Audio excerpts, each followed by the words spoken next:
శ్రీ గురుభ్యో నమః. శ్రీమాత్రే నమః. మా భక్తి టీవీని ప్రోత్సహిస్తున్నటువంటి మా ప్రేక్షకులందరికీ ధన్యవాదాలు తెలియజేస్తూ, చతుర్గ్రహ కూటమి మనకి 23వ తారీఖు నుంచి జనవరి నెలలో ఫిబ్రవరి 3వ తేదీ వరకు జరుగుతూ ఉంటుంది. అంటే 4 గ్రహాల యొక్క కలయిక ఈ మకర రాశిలో జరుగుతూ ఉన్న కారణం చేత ఏ విధమైనటువంటి ఫలితాలు ఉంటాయి అనేది ఒకసారి క్లుప్తంగా చెప్పుకుందాము. మకర రాశిలో శుక్రాచార్యుల వారు మిత్రక్షేత్రంలో ఉన్నారు. అలాగే కుజుడు ఉచ్చలో ఉన్నారు. రవి గారు శత్రుక్షేత్రంలో ఉన్నారు.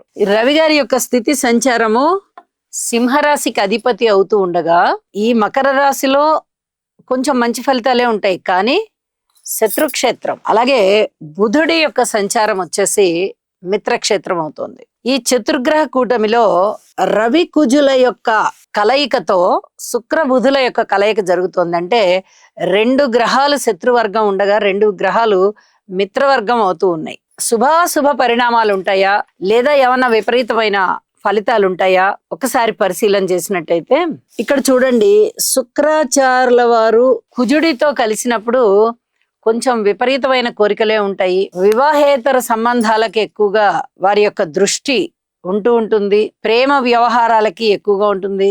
వర్ణాంతర వివాహాలకు కూడా ఎక్కువగా అవకాశం ఉంటూ ఉంటుంది.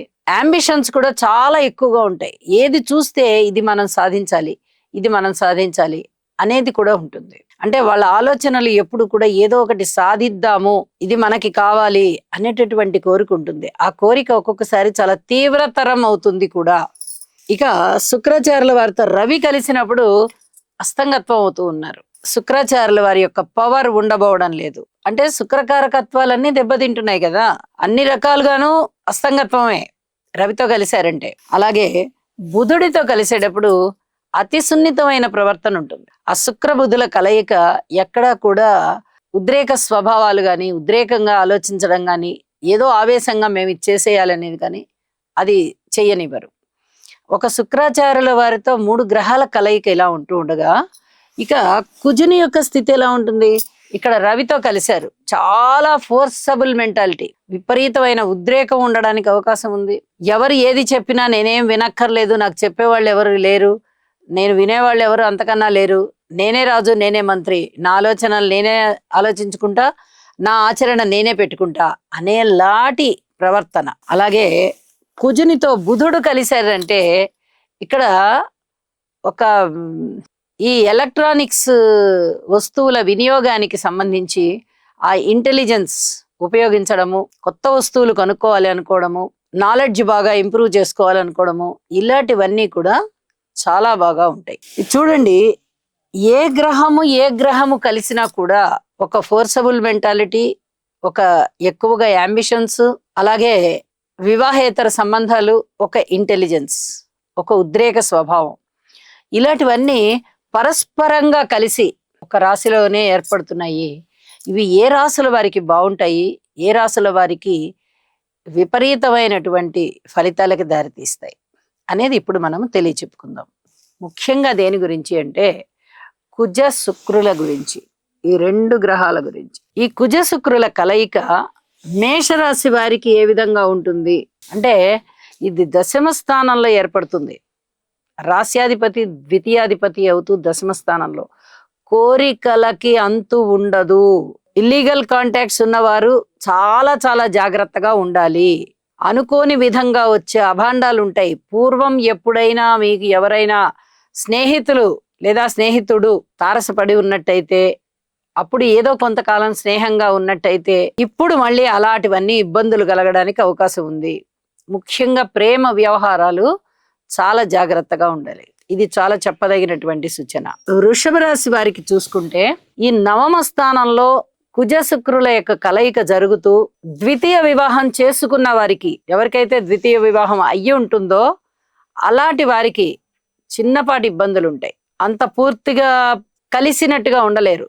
ఇక్కడ లగ్నాధిపతి సప్తమాధిపతి ఇద్దరు కలిసి 10మంలో, కాబట్టి ఇక్కడ వైవాహిక జీవితంలో ఇబ్బందులు ఉంటాయి.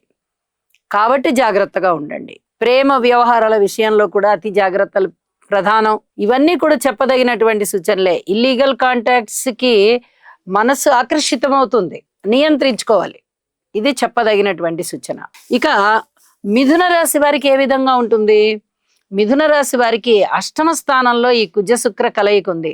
ఈ రవి బుధుల కలయికతో అంత పెద్ద ఇబ్బంది ఏమీ ఉండదు, కానీ కుజ శుక్రుల కలయిక చాలా చాలా ఇబ్బంది పెట్టే కలయిక కాబట్టి మనం ప్రతి రాశికి చెప్పుకుంటున్నాం. ఏ విధంగా ఇక్కడ అష్టమ స్థానంలో ఉంది అంటే, ఎవరికైతే ప్రేమ వివాహాలు జరిగి ఉన్నాయో వాళ్ళకి ఇప్పుడు కొంచెం గడ్డు కాలం. ప్రేమ వ్యవహారాలు జరగవలసి ఉందో వాళ్ళు తొందరపడి కొన్నాళ్ళు ఇంట్లో పెద్దలకి చెప్పకుండా ఉండడం మంచిది.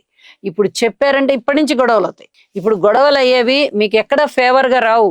అష్టమ స్థానంలో శుక్రకుజుల కలయిక ఉంది. శుక్రుడు అస్తంగతం అయి ఉన్నారు, ఎంత మాత్రం సరిపోదు. కాబట్టి కొన్నాళ్ళు వాయిదా వేయండి. ఇక కర్కాటక రాశిలో శుక్రగుజుల కలయిక. ఎవరైనా విడాకులకి వెళ్తున్నారు భార్యాభర్తలు అంటే ఇక్కడ ఖచ్చితంగా విడాకులు ఇప్పించేసేటటువంటి పరిస్థితి. ఇంకా వాళ్ళని కలిసి ఉండనివ్వరు.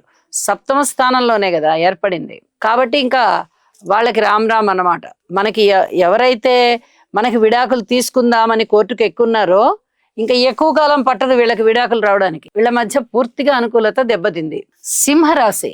సింహరాశి వారికి షష్ఠ స్థానంలో ఏర్పడినటువంటి శుక్రకుజుల కలయిక కొంచెం వీళ్ళకి ఈ ప్రేమ వ్యవహారాలు అనుకూలించడానికి అవకాశం ఉంది. అయితే ఆ అనుకూలత పూర్తిగా పెళ్లి వరకు దారితీస్తుందా అంటే పూర్తిగా పెళ్లి వరకు దారి తీయట్లేదు. మిగతా గ్రహాల యొక్క అనుకూలత ఎలా ఉంది చూడాలి, జన్మజాతకాన్ని కూడా చూడాలి. మరి గోచారంలో ఈ పరిస్థితి ఏ విధంగా ఉండబోతోంది అంటే ఏమీ ఫేవర్ గా ఉండట్లేదు, అంటే అనుకూల ఫలితాలు ఇవ్వబోవడం లేదు. కుజ శుక్ర స్తోత్ర పారాయణాలు చదువుకోండి, కొంతకాలానికి అనుకూలం అయ్యే అవకాశం ఉంది. కన్యరాశి. కన్యరాశి వారికి పంచమ స్థానంలో ఏర్పడి ఉంది. ఇది కుజుడు ఇక్కడ కోణ స్థితిలో ఉన్నారు, చాలా పవర్ కోణ స్థితిలో ఉచ్చలో ఉన్నారు. మరి శుక్రాచార్యుల వారు కోణంలోనే ఉంటూ మిత్రక్షేత్రంలో ఉన్నారు. ఎవరికి వాళ్ళు బలంగా ఉన్నారు. ఒకళ్ళు ఎడ్డెం అంటే ఒకళ్ళు తెడ్డెం అనేటట్టుగా ఉంటుంది తప్ప ఎవరి మాట కొనసాగదు. ఇద్దరు ఇలా కాదు అనుకుంటారు, టైం పాస్ అవుతుంది. 10 రోజుల తర్వాత ఆ పని అవుతుంది, 10 రోజుల తర్వాత వాళ్ళ పని అవుతుంది. ఈ 10 రోజులు ఎవరి మాట నెక్కదు. ఇద్దరి మధ్య భేదాభిప్రాయాలు ఉంటాయి, అభిప్రాయ భేదాలు వస్తాయి. కలిసి ఉండడం కష్టం అనుకుంటారు. 4 రోజులు వెయిట్ చేద్దామా అని ఎవరికి వాళ్ళు ఆలోచించుకుంటారు. ఇవన్నీ ఇంటర్నల్ గా ఆలోచించుకుంటారు తప్ప పైకి మటుకు చాలా డాంబికంగా ఉంటారు. మాట ఎట్టి పరిస్థితుల్లో నెరవేరని విధంగా ఉంటుంది. అన్నదమ్ముల సహాయ సహకారాలు కూడా ఉండవు. ఎవరి సహాయము కూడా మాకు అవసరం లేదనుకుంటారు. ఇప్పుడున్న ఆ ఫోర్స్ ఆలోచనల్లో ఇప్పుడు ఈ విధంగా కనిపిస్తుంది. 4 గ్రహాలకి కూడా స్తోత్ర పారాయణాలు అవసరం. అవకాశం ఉంటే 4టికి చేసుకోండి, లేదా 2కైనా కుజ శుక్రులకైనా తప్పనిసరిగా చేసుకోండి. తులారాశి. తులారాశి వారికి 4వ స్థానంలో కుజ శుక్ర కలయిక ఉంది. భార్యాభర్తల మధ్య అన్యోన్యత పెరగడానికి చాలా వరకు అవకాశాలు ఉన్నాయి. చక్కటి ప్రేమ వీళ్ళ మధ్య బిల్డ్ అవుతుంది. వివాహాది శుభకార్యాలు కుదరడానికి కూడా అవకాశం ఉంది. వీరు ఎవరి మీద అయితే మనసు పడతారో వాళ్ళతో పెళ్లి కుదురుతుంది. అలాంటి పరిస్థితి కనిపిస్తుంది. అంటే ఏంటి, వీరి యొక్క ప్రేమ ఫలిస్తుందన్నమాట. ఎప్పటి నుంచో మేము ప్రేమ అండి, మాకు అది ఫలిస్తుందా అంటే కులాంతర మతాంతర వర్ణాంతర వివాహాల విషయంలో కాదు. ఎవరి కుటుంబ జీవితంలో వాళ్ళు ఎవరిని కుటుంబ సభ్యులు ఒప్పుకుంటారో, ఎవరి వర్ణంలో వాళ్ళు అమ్మాయిని లేదా అబ్బాయిని సెలెక్ట్ చేసుకుంటారో, వారి మీద మనసు పడి ఉంటారో అలాంటి వారికి చక్కగా సంప్రదాయబద్ధమైన వివాహం. వృశ్చిక రాశి. వృశ్చిక రాశి వారికి ఈ కుజ శుక్రుల యొక్క కలయిక, చతుర్గ్రహ కూటమిలో ఉన్న ఈ 2 గ్రహాలు ఏ విధంగా ఫలితాలను ఇస్తాయి అంటే ఒక పట్టుదల పెట్టుకుంటారు. ఖచ్చితంగా ఇలా జరగాల్సిందే అని సాధించుకుంటారు. ఒకసారి భార్య మాట నెగ్గితే ఒకసారి భర్త మాట నెగ్గుతుంది. అలాంటి పరిస్థితి ఇక్కడ కొనసాగుతుంది. మొత్తం మీద ఇద్దరు కూడా అన్యోన్యంగానే ఉంటారు. ఎక్కడ భేదాభిప్రాయాలు రావు, ఎక్కడ అననుకూలం లేదు. ఇద్దరి పరిస్థితులు బాగుంటాయి, ఇద్దరి మాట నెగ్గుతుంది, అనుకూలమైన దాంపత్యం ఉంటుందన్నమాట. ధనస్సు రాశి. ధనస్సు రాశి వారికి ద్వితీయ స్థానంలోనే చతుర్గ్రహ కూటమి ఏర్పడి అందులో శుక్రకుజుల యొక్క స్థితి సంచారం. ఎవరితో చెప్పే పనే ఉండదు. అనుకూలమైనటువంటి కుజగ్రహ సంచారము, శుక్రగ్రహ సంచారము ఆదాయం పెంచుతోంది. అలాగే ఈ ప్రేమ వ్యవహారాలని పూర్తిగా ఫలింపజేసేస్తుంది. అంటే వీళ్ళు ఫ్యామిలీ పెట్టేస్తారు, ఇంకా ఎవరితో చెప్పేది ఉండదు. మనమే రాజు, మనమే మంత్రి. నిర్ణయాలు తీసుకునేది వీళ్ళే, అమలు చేసుకునేది వీళ్ళే. ఇక ఎవరిని అడిగే ప్రసక్తే ఉండదు. అంత మేధావులు అయిపోతారు. ఈ సమయంలో అస్సలు ఎవరి ఆలోచనలు తీసుకోరు, సలహా తీసుకోరు, సంప్రదింపు తీసుకోరు. వారికి తోచింది వారు చేస్తారు. అలాంటి పరిస్థితే ఇక్కడ కనిపిస్తోంది. మకర రాశి వారికి అసలు ఏమీ అనుకూలతలు కనిపించడం లేదు. పెళ్లిళ్లలో పాల్గొనడం, ఏదైనా పేరెంటాలలో పాల్గొనడం, ఇంకా వేరే ఏదైనా ఫంక్షన్స్ అయితే అందులో పాల్గొనడం, వీళ్ళకి ఎవరు అనుకూలురో ఎవరికి వీళ్ళు అనుకూలురో ఆ ఎంచుకోవడంతోనే సరిపోతుంది. వివాహం కాని వారికి సెర్చింగ్ అన్నమాట. అంతే తప్ప ఒక కొలిక్కి రాదు. కానీ మంచి విలాసవంతమైన జీవితం ఉంటుంది. అది మటుకు చాలా బాగా వీరు ఎంజాయ్ చేస్తారు. విందులు వినోదాలు ఉంటాయి. చక్కగా ఫంక్షన్స్ జరుగుతూ ఉంటే ఆ ఫంక్షన్స్ లో వెళ్ళి బాగా పార్టిసిపేట్ చేస్తారు. చాలా ఆనందంగా ఉంటుంది. కానీ వైవాహిక జీవితం ప్రారంభం అవ్వడానికి ఆటంకాలు. నిజానికి ప్రారంభమైన వాళ్ళకి, అంటే వివాహం అయిపోయిన వారికి ఎలా ఉంటుంది, వారికి మామూలుగా ఉంటుంది, సాధారణంగా ఉంటుంది. పెద్ద గొప్పగాను ఉండదు, అలా అని తీసిపారేసినట్టుగాను ఉండదు, మామూలుగా ఉంటుంది. మనం ఏవో పెళ్లి చేసుకున్నాం, బాగున్నాం, అలా ఉంటారు. వివాహం కాని యువతి యువకులైతే సెర్చింగ్ ఎక్కువగా చేస్తారు. కుంభరాశి వారికి వ్యయస్థానంలో ఏర్పడింది. భార్యాభర్తల మధ్య అన్యోన్యత తగ్గడము, సరిగా పడకపోవడము, ఇంకా వేరే భార్యకి తెలియకుండా భర్త గారు ఆలోచనలు చేస్తూ ఉంటారు, భర్త గారికి తెలియకుండా భార్య గారు ఆలోచనలు చేస్తూ ఉంటారు. ఎవరి ఆలోచనలు ఫలిస్తాయి అనేది మనం చెప్పలేం. మళ్ళీ వాళ్ళ జన్మ జాతకాలు చూడాల్సిందే. ఇక్కడైతే మటుకు ఒక అసంతృప్తి జీవితాన్ని వీళ్ళు చూస్తారు. అలాంటి పరిస్థితి కనిపిస్తోంది. అంటే ఇవి తాత్కాలికమే అవ్వచ్చు. ఒక్కొక్కసారి ఒక్కొక్క భావాలు ప్రతి మనిషిలోనూ వస్తూనే ఉంటాయి. అలా వచ్చినంత మాత్రాన విడిపోతారు అని చెప్పడానికి రాదు. అలా వచ్చినప్పుడు ఆ ఆలోచనల్ని నియంత్రించుకుంటారు. అరే, మనకి ఇలాంటి ఆలోచనలు వస్తున్నాయి కదా, ఇది తప్పు కదా, ఇలా వద్దు కదా అని ఎవరికి వారే నిరోధించుకుంటారు. అలాంటి పరిస్థితి ఒక్కొక్కసారి రావచ్చు. ఎందుకంటే మిగతా గ్రహాల యొక్క అననుకూలత కూడా ఉంది కాబట్టి కుంభరాశి వారికి ఈ వ్యయస్థానంలో కుజ శుక్ర గ్రహాల యొక్క కలయిక చతుర్గ్రహ కూటమిలో కలసి ఉన్నందువల్ల అంత ఫేవర్ గా ఆలోచించుకోరు. భర్త గారి గురించి భార్య గాని, భార్య గురించి భర్త గారు గాని. కానీ అతి త్వరలోనే వీళ్ళు మళ్ళీ రియలైజ్ అయిపోతారు, మనకి ఇలాంటి ఆలోచనలు వద్దు అని. ఈ కొద్ది కాలమే, ఎందుకంటే ఇక్కడ 10 రోజుల కాలమే ఈ గ్రహాలు కలిసి ఉంటున్నాయి కాబట్టి ఈ 10 రోజుల కాలంలో ఒక రోజో 2 రోజులు అసంతృప్తి ఉండొచ్చు, కానీ అది తగ్గిపోతుంది.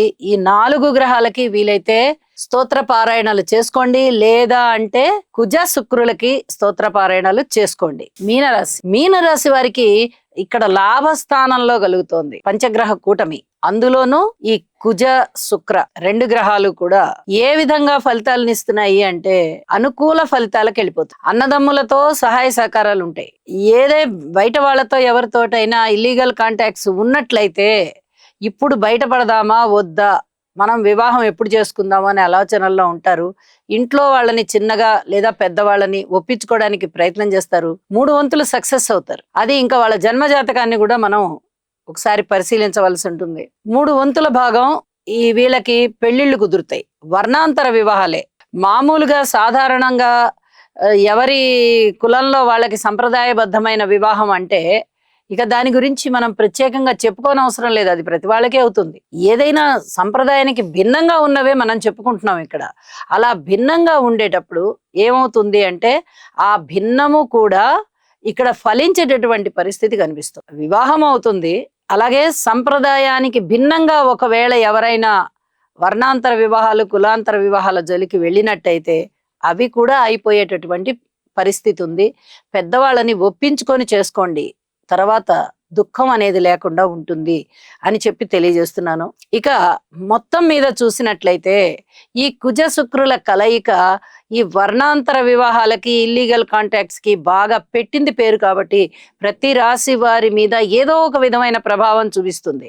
అంటే ప్రతి రాశి వారిలో కూడా ఈ కులాంతర వివాహాలు ఉండొచ్చు, తప్పులేదు. కానీ వైవాహిక జీవితం మీద కూడా, అంటే వారి యొక్క సంప్రదాయబద్ధమైన వివాహ జీవితం ఏదైతే నడుస్తూ ఉందో దాని మీద కూడా కొంత ప్రభావాన్ని చూపిస్తూ ఉంటుంది. కాబట్టి ప్రతి వ్యక్తి కూడా రాశితో సంబంధం లేకుండా శుక్ర కుజ ఈ 2 గ్రహాలకి కూడా తప్పనిసరిగా స్తోత్ర పారాయణాలు చేసుకున్నట్టయితే మీ వైవాహిక జీవితం సుఖంగా జరిగిపోతుంది అని చెప్పి తెలియజేస్తూ ఉన్నాను.